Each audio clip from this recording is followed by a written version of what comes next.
Class number 20 vocabulary series. आज की class में हम लगभग 70 या उससे ज़्यादा वर्ड्स देखेंगे और उसके मीनिंग और एग्जाम्पल्स के साथ, ताकि बात ज़्यादा अच्छे से समझ में आए। पहला वर्ड है यहाँ पर कीप अप। ध्यान से इसे खींचकर आपको कहना है कीप नहीं कहना है, कीप अप यानी कि बनाए रखना, जारी रखना। जैसे आप कहते हैं कि तुम्हें अपनी मेहनत बनाए रखनी चाहिए, यानी कि तुम्हें मेहनत जारी रखनी चाहिए। You should keep up your hard work. अगला है run out. Run out, run का वैसे मतलब होता है दौड़ना और आउट का मतलब होता है बाहर, लेकिन ये दोनों शब्द मिल जाएंगे तो इसका मीनिंग हो जाएगा खत्म हो जाना। वैसे खत्म होता है, खत्म नहीं होता है। खत्म होना या समाप्त होना। रन आउट यानी कि खत्म होना। जैसे गिव यानी देना और अप यानी कि ऊपर, और दोनों को मिला दिया जाए गिव अप यानी कि हार मान जाना। इसे फ्रेज कहते हैं। तो कीप अप और रन आउट। तो रन आउट का मीनिंग क्या हुआ? खत्म हो जाना। हमारी चीनी खत्म हो गई, इसलिए मुझे खरीदनी पड़ेगी। We ran out of sugar. यहाँ पर रैन क्यों हो गया? क्योंकि पास्ट की बात है। वी रन की past ran. We ran out of sugar so I need to buy some. आगे है कट डाउन। कट डाउन यानी कि कटौती करना, कम करना। उसी तरीके से कट मतलब होता है काटना और डाउन मतलब होता है नीचे, लेकिन दोनों को मिला दिया जाए कट डाउन तो इसका मीनिंग कुछ और हो जाएगा। और वो मीनिंग क्या होगा? कम करना या कटौती करना। तुम्हें फास्ट फूड कम करना चाहिए। You should cut down on fast food. Elongate the matter. Elongate the matter यानी बात को बढ़ाना। बात को अनावश्यक रूप से मत बढ़ाओ, यानी बात को ज्यादा मत बढ़ाओ। Don't elongate the matter unnecessarily, यानी बगैर जरूरत के बात को मत बढ़ाया करो। Don't elongate the matter unnecessarily. अगला वर्ड है क्वाइट अ फ्यू। क्या है? Quite a few. मैं कई बार यानी कि बहुत बार या काफी बार कह सकते हैं आप कि मैं कई बार दिल्ली जा चुका हूं। I have visited Delhi quite a few. तो क्वाइट अ फ्यू यानी कि काफी बार, कई बार, बहुत बार। Quite a few. Keep up बनाए रखना, रन आउट खत्म हो जाना, कट डाउन कमी करना, कटौती करना, इलोंगेट द मैटर बात को बढ़ाना, क्वाइट अ फ्यू काफी मर्तबा, काफी टाइम। टफ। टफ यानी कि मुश्किल, कठिन, जिसे हिंदी में कहते हैं कि एग्जाम काफी सचमुच में टफ था। The exam was really tough. Call for. अब ध्यान से, यहाँ पर कॉल मतलब होता है बुलाना और फॉर यानी के लिए, लेकिन दोनों को मिला दिया जाए कॉल फॉर मतलब क्या हो जाएगा? मांग करना। कॉल फॉर मांग करना। सिचुएशन इमीडिएट कार्रवाई की मांग करती है। The situation calls for immediate action. तो कॉल फॉर यानी कि मांग करना। Pass through. पास थ्रू यानी कि गुजरना। पास थ्रू गुजरना। हमें घने जंगल से गुजरना पड़ा। We had to pass through a dense forest. Dense यानी कि घना, डेंस फॉरेस्ट घना जंगल। We had to pass through हमें गुजरना पड़ा अ डेंस फॉरेस्ट। आगे इंटेंशनली। इंटेंशनली मतलब जानबूझकर। इंटेंशनली जानबूझकर। उसने कांच जानबूझकर तोड़ा। He broke the glass intentionally.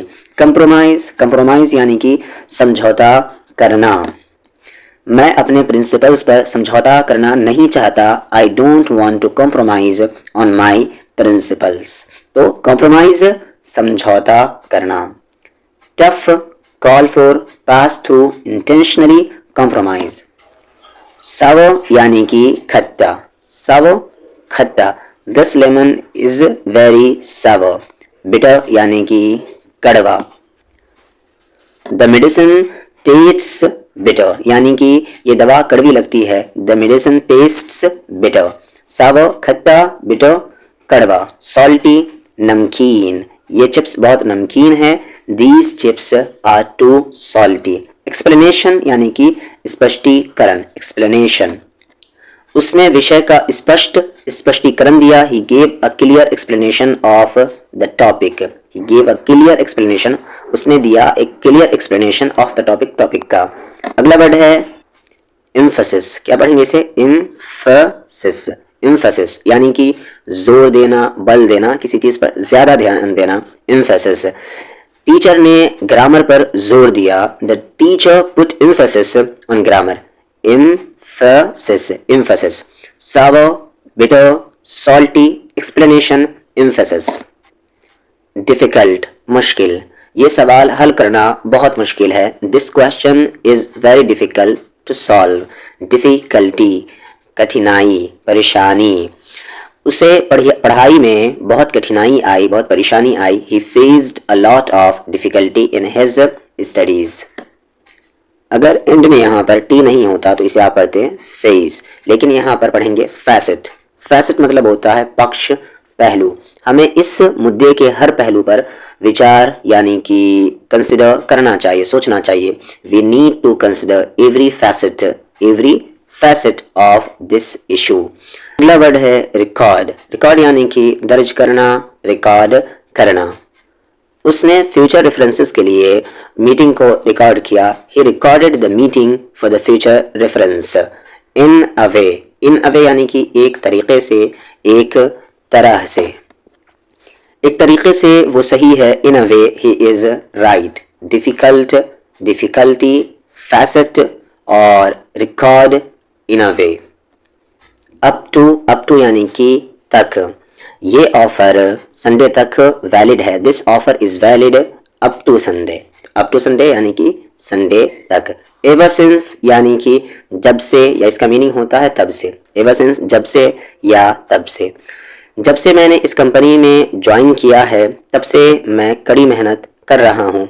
I have been working hard ever since I joined this company. तो एवर सिंस जब से या तब से. इन शॉर्ट यानी कि थोड़े शब्दों में कहें तो ये प्रोजेक्ट सफल रहा. In short the project was successful. Not at all यानी कि बिल्कुल नहीं, बिल्कुल भी नहीं. मुझे पॉलिटिक्स में बिल्कुल भी रुचि नहीं है. I am not at all interested in politics. Complicated यानी कि पेचीदा, जटिल, उलझा हुआ. कॉम्प्लिकेटेड, पेचीदा. समस्या बहुत पेचीदा है. The problem is very complicated. Up to, ever since, in short, not at all, complicated. Additional यानी कि अतिरिक्त, इसके अलावा. हमें इस प्रोजेक्ट के लिए एडिशनल रिसोर्सेज की ज़रूरत है. We need additional resources for this project. Campaign यानी कि अभियान, आंदोलन. कंपेन, अभियान. सरकार ने एक स्वच्छता अभियान शुरू किया. The government launched a cleanliness campaign. Distribution यानी कि बटाई. डिस्ट्रीब्यूशन, बटाई. गरीबों के बीच भोजन का वितरण यानी कि डिस्ट्रीब्यूशन किया गया. The distribution of food among the poor was organised. Contribute यानी कि योगदान, अंशदान जिसे आप कहते हैं. कंट्रीब्यूट, योगदान करना. हर किसी को समाज की भलाई में योगदान देना चाहिए. Everyone should contribute to society's wellbeing. Contribution यानी कि चंदा कह सकते हैं, योगदान कह सकते हैं, अंशदान कह सकते हैं, अभिदान भी कह सकते हैं. तो कंट्रीब्यूशन यानी किसी काम में मदद करना, हेल्प करना, कंट्रीब्यूशन कहलाता है. विज्ञान में उनका योगदान उल्लेखनीय है. His contribution to science is remarkable. Contribution, his contribution to science is remarkable. Additional, campaign, distribution, contribute और contribution. hazy यानी कि धुंधला, अस्पष्ट यानी कि जो सही से ना हो, सही से याद ना हो. तो hazy, अस्पष्ट. उस घटना की मेरी यादें धुंधली हैं. My memory of that event is hazy. Role यानी कि भूमिका, किरदार, योगदान. भूमिका याद रखें और किरदार याद रखें, रोल. उसने प्रोजेक्ट में महत्वपूर्ण भूमिका निभाई. He played an important role in the project. Suffocation यानी कि घुटन, सांस का रुकना. सफोकेशन. भीड़ भाड़ वाले कमरे में बहुत घुटन थी. There was a lot of suffocation in the crowded room. Mandatory या कंपल्सरी मतलब होता है अनिवार्य. बाइक सवारों के लिए हेलमेट पहनना अनिवार्य है यानी कि मैंडेटरी है. Wearing a helmet is mandatory for bikers. Discussion यानी कि चर्चा, बातचीत, विचार विमर्श, गुफ्तगू. डिस्कशन. हमने प्रोजेक्ट पर लंबी चर्चा की. We had a long discussion about the project. Hazy, role, suffocation, mandatory या कंपलसरी कहते हैं, डिस्कशन। अर्लियर यानी कि पहले ही, पूर्व ही। मैं उससे दिन में पहले ही मिल चुका था। I met him earlier in the day. Behind my back यानी कि मेरे पीठ पीछे, बिहाइंड माई बैक, वो मेरे पीठ पीछे मेरी बातें कर रहे थे। They were talking about me behind my back. Much earlier यानी कि बहुत पहले, बहुत पहले ही, मच अर्लियर। मैंने अपना काम अपेक्षा से बहुत पहले ही पूरा कर लिया। I finished my work much earlier than expected. Stand by यानी कि साथ देना, मदद करना। मेरे दोस्त कठिन समय में यानी मुश्किल वक्त में हमेशा मेरा साथ देते हैं। My friends always stand by me in difficult times. Come down यानी कि कीमत कम होना, कीमतें गिरना या उतरना जिसे आप कहते हैं, कम डाउन। सोने की कीमत कम हो गई है। The price of gold has come down. Earlier, behind my back, much earlier, stand by, come down. Argue यानी कि बहस करना, आर्ग्यू बहस करना, वो हमेशा छोटी छोटी बातों पर बहस करते हैं। They always argue about small things. Suggestion यानी कि सलाह, सुझाव, मशवरा। ध्यान रखें कि जब भी TION से पहले अगर S रहे तो इसे चन पढ़ेंगे, शन नहीं पढ़ेंगे, सजेशन। उसी तरीके से यहाँ पर आगे आ जाएगा क्वेश्चन, क्योंकि TION से पहले वहां पर S है तो क्वेश्चन, सजेशन। तो सजेशन यानी कि मशवरा। मुझे प्रोजेक्ट के बारे में तुम्हारा मशवरा पसंद आया। I like your suggestion about the project. Act on यानी कि किसी के कहे अनुसार काम करना, एक्ट ऑन। उसने अपने शिक्षक के सलाह पर अमल किया। He acted on his teachers advice. At first यानी कि शुरू में, शुरुआत में, पहले या सबसे पहले। तो एट फर्स्ट यानी कि आप कह सकते हैं शुरुआत में। शुरुआत में मुझे इंग्लिश मुश्किल लगी लेकिन अब मैं इसे सीखने का आनंद लेता हूँ। एट फर्स्ट शुरुआत में, I found English difficult but now I enjoy learning it. Suggest यानी कि सलाह देना, सजेस्ट सलाह देना, मशवरा देना, संकेत करना, बतलाना, सजेस्ट कहलाता है। एग्जाम्पल, क्या तुम मेरे लिए कोई अच्छी किताब मशवरा दे सकते हो? कैन यू सजेस्ट, या आप कह सकते हैं कुड कहें तो ज़्यादा बेहतर है, could you suggest a good book for me. तो आर्ग्यू, सजेशन, एक्ट ऑन, इसे याद रखेंगे आप, एक्ट ऑन और एट फर्स्ट को, और उसके बाद ये सजेस्ट, ये तो याद होगा ही। डोनेशन यानी कि चंदा या आप जिसे दान कहते हैं। उसने चैरिटी में बड़ा दान दिया। He gave a big donation to the charity. Response यानी कि प्रतिक्रिया। प्रश्न के प्रति उसका जो रिस्पॉन्स था प्रभावशाली यानी कि इम्प्रेसिव था। His response to the question was impressive. Damned यानी कि लानत है, धिक्कार है, वो एक धिक्कारे जाने योग्य है। He is a damn liar. Importance यानी कि महत्व, अहमियत जिसे आप कहते हैं। शिक्षा का जीवन में बहुत महत्व है, अहमियत है। Education has great importance in life. Personally यानी कि स्वयं, खुद, निजी तौर पर। पर्सनली निजी तौर पर। मैं निजी तौर पर मानता हूं कि वो ईमानदार है। I personally believe he is honest. Blame यानी कि इल्ज़ाम लगाना, आरोप लगाना। अपनी गलतियों के लिए दूसरों को दोष मत दो, इल्ज़ाम मत लगाओ दूसरों पर। Don't blame others for your mistakes. Donation, response, damned, importance, personally, blame. Blame था आरोप लगाना, इल्ज़ाम लगाना। आगे पर्सनालिटी यानी कि व्यक्तित्व। पर्सनालिटी उर्दू में से कहते हैं शख्सियत।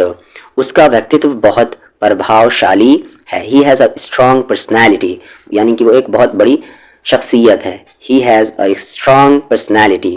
नियर बाय, नियर बाय यानी कि पास ही में, पास में, करीब में। नियर बाय, पास में एक पार्क है, there is a park nearby. By heart, by heart यानी कि दिल से, या आप कह सकते हैं रटना। बाय हार्ट यानी कि रटना, तो दिल से या रटना, बाय हार्ट। मैंने कविता, पोएम दिल से याद कर ली यानी कि रट ली। I learn the poem by heart. Distribute यानी कि बांटना, फैलाना। डिस्ट्रीब्यूट, बांटना। शिक्षक ने छात्रों के बीच, स्टूडेंट के बीच किताबें बांटी। The teacher distributed books among the students. Blame personality, near by, by heart, distribute. यहाँ पर नियर बाय और बाय हार्ट को याद करें जो नया है आपके लिए। फॉरएवर यानी कि हमेशा के लिए, मैं इस क्षण को, इस मोमेंट को हमेशा याद रखूंगा। I will remember this moment forever. Forever यानी हमेशा के लिए। प्रोफाउंडली, प्रोफाउंडली यानी कि दिल से, गहराई से, इसका मतलब रटना नहीं होगा। प्रोफाउंडली दिल से। वो सहायता के लिए गहराई से आभारी था, यानी दिल से क्या कह सकते हैं आप उसे, ग्रेटफुल था, शुक्रगुजार था। He was profoundly grateful for the help. तो प्रोफाउंडली दिल से। इनवर्डली, इनवर्डली यानी मन ही मन में। इनवर्डली मन ही मन में। वो मन ही मन खुश थी लेकिन उसने दिखाया नहीं। She was inwardly happy but she didn't show it, या बट डिडंट शो इट भी कह सकते हैं।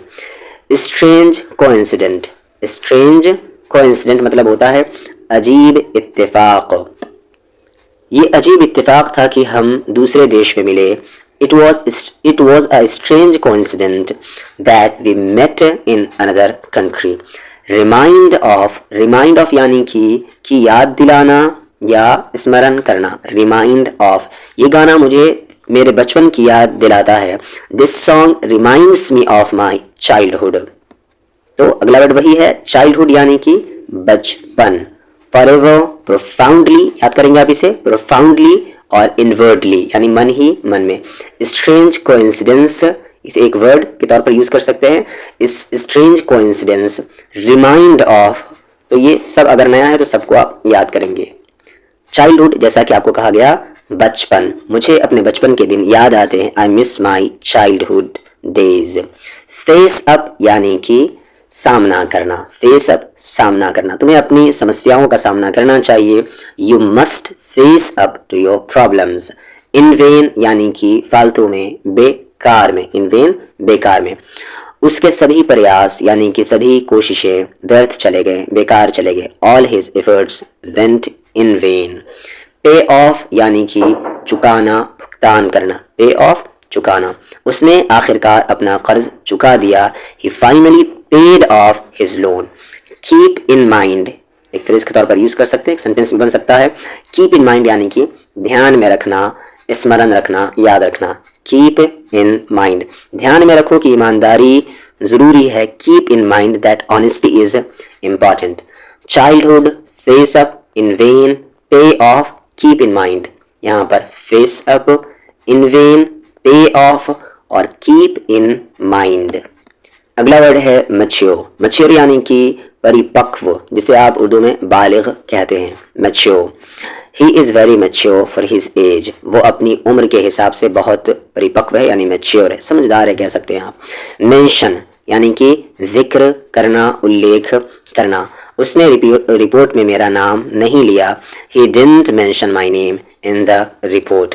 टॉक ओवर, टॉक ओवर यानी कि विचार विमर्श करना, गुफ्तगू करना कह सकते हैं।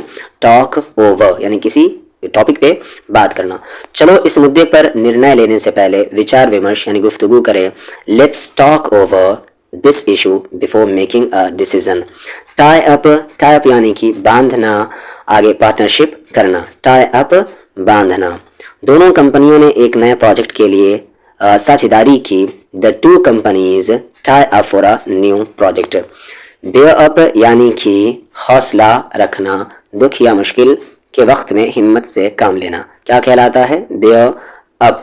जैसे मुश्किलों के बावजूद उसने हौसला बनाए रखा, क्या कहेंगे आप? ही बोर अप, बेयर की second form bore. He bore up well despite the difficulties. Update यानी कि सूचना देना, सुधार करना या अपडेट करना। लैपटॉप को रेगुलर अपडेट करना जरूरी है। The laptop needs regular update. आगे है क्यू अप यानी कि लाइन लगाना, लाइन में खड़े रहना। क्यू अप यानी कि लाइन लगाना, लाइन में खड़े रहना। कृपया अनुशासित यानी कि ऑर्डरली मैनर से कतार में खड़े रहें। Please queue up in an orderly manner. Queue up यानी कि लाइन लगाना, लाइन में खड़े होना।